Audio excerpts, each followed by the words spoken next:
Hi hello నమస్తే welcome back to our channel. ప్రస్తుతం స్టూడియోలో ఉన్నారు మొమెంటమ్ ఇన్వెస్టర్ వినోద్ కుమార్ గారు. మరి సార్తో మాట్లాడదాం. చూసుకుంటే గోల్డ్ ప్రైసెస్ మనకి తగ్గుతూ కనిపిస్తుంది. ఇది అందరికీ హ్యాపీ న్యూసే కదా. మరి ఈ టైంలో గోల్డ్ అనేది మనం ఇండియాలో కొనొచ్చా, లేదంటే యుఎస్ఏ వెళ్ళి అక్కడి నుంచి తెచ్చుకోవాలా? గోల్డ్ అక్కడ ఎలా ఉంటుంది ప్రైస్, ఇక్కడ ప్రైస్ ఎలా ఉంటుంది, కంపేర్ టు దుబాయ్లో ప్రైస్ ఎలా ఉంటుంది, అసలు గోల్డ్ స్టాక్స్ ఎలా ఉంటాయి ప్రైస్ తగ్గుతున్న క్రమంలో, వీటన్నిటిపైన మాట్లాడడానికి వినోద్ కుమార్ గారు సార్తో మాట్లాడదాం. నమస్తే సార్. నమస్కారం అండి. సార్, గోల్డ్ ప్రైసెస్ చూసుకుంటే తగ్గుతుంది చాలా, ఇట్స్ వెరీ గుడ్ న్యూస్ అనుకోవాలి. అయితే ఇప్పుడు ఈ గోల్డ్ స్టాక్స్ అనేవి ఎలా ఉంటాయి సార్? అంటే గోల్డ్ స్టాక్స్ ఇప్పుడు కొనొచ్చు అంటారా? గోల్డ్ స్టాక్స్ అంటే జ్యువెలరీ స్టాక్స్. మనం బేసిక్గా గోల్డ్ ఏమైపోయిందంటే ఒక ఆర్గనైజ్ సెక్టర్లకు రావడం స్టార్ట్ అయింది లాస్ట్ 10 yearsలో. మనం టైటన్ లిస్టింగ్ చేశారు. ఇట్స్ తనిష్క్, వాళ్ళ మేజర్ సేల్ తనిష్క్. దాదాపు 10,000 crores రెవెన్యూ ఓన్లీ తనిష్క్లో ఉంటుంది, అంటే గోల్డ్ జ్యువెలరీలో ఉంటుంది. ముందుగా టైటన్ వాచ్ కంపెనీగా పేరు ఉండేది, ఇప్పుడు జ్యువెలరీ కంపెనీగా పేరు వచ్చింది. ఎందుకు వచ్చిందంటే గోల్డ్ జ్యువెలరీ అంతా ఆర్గనైజ్ సెక్టర్లకు రావడం స్టార్ట్ అయింది. కరెంట్గా దాదాపుగా 40 to 50% of total gold business in India is organised market. And every year మీకు ఆర్గనైజ్ సెక్టర్ గ్రో అవుతూ ఉంది. ఈరోజు మనం చూడండి, పర్చేస్ చేసేటప్పుడు మనం జ్యువెలరీ పర్చేస్ చేసేటప్పుడు ఒక రినౌండ్ షాప్కి వెళ్తాం, ఒక బ్రాండెడ్ షాప్కి వెళ్తాం. దేర్ లాట్ ఆఫ్ బ్రాండ్స్, ప్రతి సిటీలో ఎన్నో బ్రాండ్స్ ఉన్నాయి. సో మనం బ్రాండెడ్ షాప్కి వెళ్ళి కొనడం స్టార్ట్ చేస్తాం. ముందర కాలంలో ఎలా ఉండింది, మనం ఒక గోల్డ్ స్మిత్ దగ్గర వెళ్ళి, లేదంటే ఒక చిన్న కొట్టుకెళ్ళి, గోల్డ్ స్మిత్ కొట్టుకెళ్ళి అక్కడ ఒక డిజైన్ సెలెక్ట్ చేసుకొని ఇది మ్యానుఫ్యాక్చర్ చేయండి, ఇది తయారు చేయండి అని చెప్పి ఒక 15 days టైం ఇచ్చాక మనం డెలివరీ తీసుకునే వాళ్ళం. ఇప్పుడు ఆ పరిస్థితి లేదు, మనం అంతా రెడీమేడ్ గోల్డ్ తీసుకుంటున్నాం. మళ్ళీ రెడీమేడ్ గోల్డ్లో మనం తన్ని ఎలా నమ్మేది, ఎంత ప్యూరిటీ ఉంది, ఎన్ని క్యారెట్స్ ఉంది, ఇదంతా నమ్మడానికి కొంచెం ట్రస్ట్, ఫేత్ అనేది క్వశ్చన్ మార్క్ వస్తుంది. ఎందుకంటే మన తెలిసిన గోల్డ్ స్మిత్ దగ్గర మనకు కావాల్సిన డిజైన్స్ ఉండవు. ఓకే, తెలియని వాడి దగ్గర ఫేత్, ట్రస్ట్, క్వాలిటీ ఏంటి అనేది కన్ఫ్యూజన్ ఉంటుంది. సో దీనికి కొంత బిఐఎస్ స్టాండర్డ్స్ అని చెప్పేసి 91.6 kdm గోల్డ్ అనేసి ఇవన్నీ వచ్చాయి. వచ్చాక కూడా మనకు ఆ ట్రస్ట్, ఫేత్ అనేది డెవలప్ అవ్వడం కోసం అనేది ఒక బ్రాండెడ్ షాప్కి వెళ్తే డిజైన్స్ మనకు సెలెక్టివ్ ఉంటుంది, క్వాలిటీ మీద కొంత మనకు నమ్మకం ఏర్పడుతుంది. సో దీనివల్ల ఏమవుతుందంటే అంత జ్యువెలరీ అంతా మీకు బ్రాండెడ్కి వెళ్ళిపోయి. సో మనం తనిష్క్ అని వెళ్ళడం, ఓకే, అలాగే జోయాలు కాస్ అంటున్నాం, ఓకే, కళ్యాణ్ జ్యువెలర్స్ అంటున్నాం. సో ఇవన్నీ లిస్టెడ్ సెగ్మెంట్లోకి వచ్చాయి. లాస్ట్ 5-6 yearsలో మీరు ఈ జ్యువెలరీ మార్కెట్ చూస్తే, జ్యువెలరీ స్టాక్స్ చూస్తే 10 times గ్రో అయ్యాయి. 5,000-6,000 crores మార్కెట్ క్యాప్ ఉన్న ఒక branded jewellery company, listed company, ఈరోజు 58,000-60,000 crores మార్కెట్ క్యాప్ వెళ్ళింది. Only I'm talking about one listed company. So imagine so many listed companies. రాను ఇంకా నెక్స్ట్ 5-10 yearsలో ఈ జ్యువెలరీ అంతా మీరు బ్రాండెడ్ షాప్కి వెళ్ళడం. ఇంకోటి ఏంటంటే, ఏదైతే known companies, known jewellery shops ఉన్నాయో సిటీలో, అవన్నీ కూడా లిస్టింగ్కి వచ్చేస్తూ ఉంటాయి. ఎందుకంటే మనం కొన్ని కంపెనీస్ లిస్టెడ్ అవ్వకపోవచ్చు, బట్ లిస్టెడ్కి వచ్చే అవకాశం చాలా ఉంటుంది. ఎందుకంటే ఆర్గనైజ్డ్ సెక్టర్ ఎప్పుడైతే మనకు డిమానిటైజేషన్ తర్వాత అంత ఆర్గనైజ్ సెక్టర్కి మారుతూ ఉందో, రియల్ ఎస్టేట్ అయినా సరే, ఏదైనా సరే, ఇవి కూడా ఒక ఆర్గనైజ్ సెక్టర్కి మారుతూ ఉంది. కాబట్టి జ్యువెలరీ స్టాక్స్లో మనకు ఫేత్ పెరిగింది. అండ్ జ్యువెలరీ కంపెనీస్లో, లిస్టెడ్ కంపెనీస్లో ఇన్వెస్ట్మెంట్స్ కూడా గ్రో అవుతున్నాయి. One of the important points in India is 10% of our exports are diamonds, gold jewellery, right? This is an indication మన ఎక్స్పోర్ట్లో 10% కాంట్రిబ్యూషన్ ఓన్లీ గోల్డ్ జ్యువెలరీ డైమండ్స్కి వస్తుంది అంటే ఎంత మన ఎక్స్పోర్ట్స్, మన గోల్డ్ జ్యువెలరీ మీద వరల్డ్ ప్రపంచంలో ఎంత ప్రాముఖ్యత ఉందనేది మనకు తెలుస్తుంది. దీనివల్ల ఈవెన్ గవర్నమెంట్ కూడా మీరు చూడండి, గుజరాత్లోనో ఎక్కడోనో ఓన్లీ డైమండ్ సెంటర్ ఒకటి స్టార్ట్ చేశారు. So what is happening, focus అంతా డైమండ్ జ్యువెలరీ వీటి మీద India is coming, because lot of forex also we are expecting out of this industry. So కంప్లీట్గా మనకు ఆర్గనైజ్ సెక్టర్కి షిఫ్ట్ అయిపోతూనే ఉంది, ఆల్రెడీ షిఫ్ట్ అయింది, ఇంకా ఆ పర్సంటేజ్ అనేది పెరుగుతుంది. కాబట్టి ఈ స్టాక్స్లో ఫోకస్ బాగా పెరుగుతుంది. ఈ స్టాక్స్ ఉన్న మ్యూచువల్ ఫండ్స్ కూడా ఇవంతా ఎందులో వస్తుందండి, కన్జంప్షన్లోనే వస్తుంది. సో కన్జంప్షన్ ఫండ్స్ లేదా లార్జ్ క్యాప్ ఫండ్స్, వీటిలో ఇవన్నీ వస్తున్నాయి.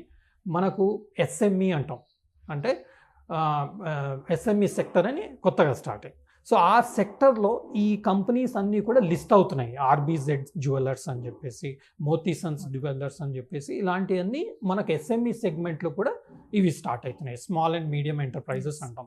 ఆ సెగ్మెంట్లు ఇవి స్టార్ట్ అవుతున్నాయి. సో ఫోకస్ అంతా మనకు ఆర్గనైజ్ సెక్టర్లో వెళ్తుంది. మనం గోల్డ్ జ్యువెలరీ కొనడం, ఓకే, మనకు అందులో వేస్టేజ్ ఇవన్నీ లాస్ వస్తుంది అనేది ఒక అండర్స్టాండింగ్ ఉంది మనకు. కాస్ట్ ఆఫ్ గోల్డ్ పైన diamond cost, polishing cost, making charges, wastage, again GST, ఈ ట్యాక్సెస్ అన్నిటి వల్ల మన గోల్డ్ పోర్షన్ మన ఒక ఆర్నమెంట్లో ఓన్లీ 80%, 70% అయిపోయింది. మిగతా అంతా కొన్ని డైమండ్ మీరు నెక్లెసెస్ ఇవన్నీ చూడండి, ఆల్మోస్ట్ 50-70% ఓన్లీ మీకు మేకింగ్ ఛార్జెస్, వేస్టేజెస్ మీదికి వెళ్ళి మీకు డైమండ్ మనకు తెలియదు, డైమండ్ ఏం డైమండ్ వాడుతుందని కూడా తెలియదు. ఎంత సర్టిఫికేషన్ ఇచ్చినా డౌట్స్ ఉంటుంది, రైట్? సో దానివల్ల ఏమవుతుందంటే మొత్తం ఆర్గనైజ్ సెక్టర్కి వెళ్ళిపోతుంది.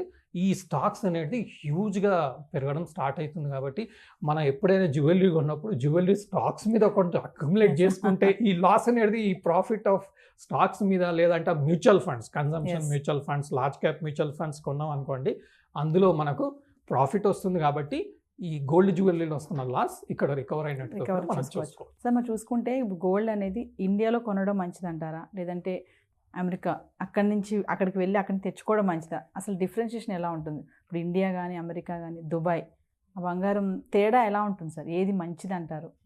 Most of the gold in India is imported. So దానివల్ల కాస్ట్ ఎలా వస్తుంది మనకు? ఈరోజు గోల్డ్ ధర దాదాపుగా మనకు బులియన్ మార్కెట్లో అరౌండ్ 71,000, 71,200 పర్ తులా ట్రేడ్ అవుతుంది. ఈ ప్రైస్ ఎలా వచ్చింది మనకు?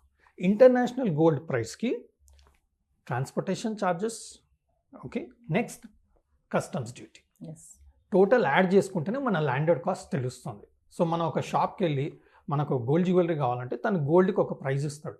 ఆ ప్రైస్ ఎలా వస్తుంది అంటే international gold price plus transportation plus customs duty, this is the price.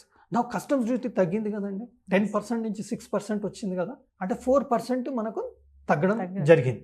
So మన ప్రైజెస్ కూడా దాని విధంగా అడ్జస్ట్ అయింది. మనం యుఎస్ నుంచి దుబాయ్ నుంచి ముందర ఎందుకు తెచ్చేవాళ్ళం అంటే ఈ కస్టమ్స్ డ్యూటీ హ్యూజ్ అవ్వడం వల్ల ముందర 15% ఉండింది, దాన్ని 10 నుంచి ఇప్పుడు 6 వచ్చింది. సో మీకు ఏమవుతుందంటే కస్టమ్స్ డ్యూటీ తగ్గుతూ వస్తుంది. సో ఇంటర్నేషనల్ గోల్డ్ ప్రైస్ మనం దుబాయ్కి వెళ్ళి యూఎస్కి వెళ్ళి కొంటే ఎందుకు కొనేవాళ్ళం అంటే ఇండియాలో ఎక్స్పెన్సివ్ అయిపోయింది because of customs duty. But మనం దుబాయ్ వెళ్ళినా యూఎస్ వెళ్ళినా ఒక సర్టన్ క్వాంటిటీ మనం తెచ్చుకోవచ్చు without duty. When we stay there are certain rules and regulations. ఇలా ఉంటే మీరు ఇంతవరకు తెచ్చుకోవచ్చు అని ఒక రూల్ ఉంది. అది మనం తెచ్చుకోగలిగామనుకోండి, కొంతవరకు మనకు ఇక్కడ వెరిఫికేషన్లు అవన్నీ ఒక్కోసారి మనం మన లక్కీ ఉంటే అది కూడా మనం అవాయిడ్ చేస్తాం. సో మనకు ఆ 10% కస్టమ్స్ డ్యూటీ ఏదైతే ఉందో అది సేవ్ అవుతుందని చెప్పేసి అక్కడి నుంచి తెచ్చుకునేవాళ్ళు. ఇప్పుడు ఈ కస్టమ్స్ డ్యూటీ తగ్గుతూ ఉంది కాబట్టి మనకు వేరియేషన్ తక్కువ ఉంది. జస్ట్ బికాస్ ఆఫ్ 6% మనం ఏదో కొంత నామినల్ క్వాంటిటీ తెచ్చుకుంటే పెద్దగా పని చేయదు, ఎందుకంటే మనం హ్యూజ్ క్వాంటిటీ అయితే తెచ్చుకోలేము. Some limited quantity as per rules and regulations మనం తెచ్చుకోవచ్చు, డ్యూటీ ఉండదు అప్పుడు. సో 6% వేరియేషన్ కోసం హ్యూజ్ అయితే తెచ్చుకోలేము. సో తెచ్చుకున్న దానికి 6% అంటే కస్టమ్స్ డ్యూటీ పెద్దగా మనకు సేవ్ అయ్యేది ఏం లేదు. బెటర్ టు బై హియర్, ఎందుకంటే ఫిజికల్గా గోల్డ్ని హ్యాండిల్ చేయాలంటే it's little risky. Instead of it ఇక్కడ కొనుక్కోవడమే బెటర్. దీనివల్ల మనకి ఏమవుతుందంటే ఇంటర్నేషనల్ మీద ఉన్న ఇంట్రెస్ట్, మనం అమెరికా వెళ్ళినా దుబాయ్ వెళ్ళినా గోల్డ్ కొనుక్కోవాలి, మనకేమన్నా తక్కువ ధరకు వస్తుంది, ఇదంతా కొంతవరకు తగ్గుతూ వస్తుంది. కాబట్టి ఇండియాలోనే కొనుక్కోవడం బెటర్ అన్నట్టుగా ఒక ఇండికేషన్గా, ఒక బెనిఫిట్గా అవుతుంది. సో ఓవరాల్గా చూసుకుంటే మరి గోల్డ్ ప్రైస్ తగ్గుతుంది కదా, స్మగ్లింగ్ కూడా తగ్గించవచ్చు అంటారా? డెఫినెట్గా తగ్గించవచ్చండి. ఎప్పుడైతే వేరియేషన్ ఎక్కువ ఉంటుంది అనుకోండి, మనకు సేవ్ చేయడం కోసం అనేది మనం వేరే దారిలో వెతుకుతూ ఉంటాం.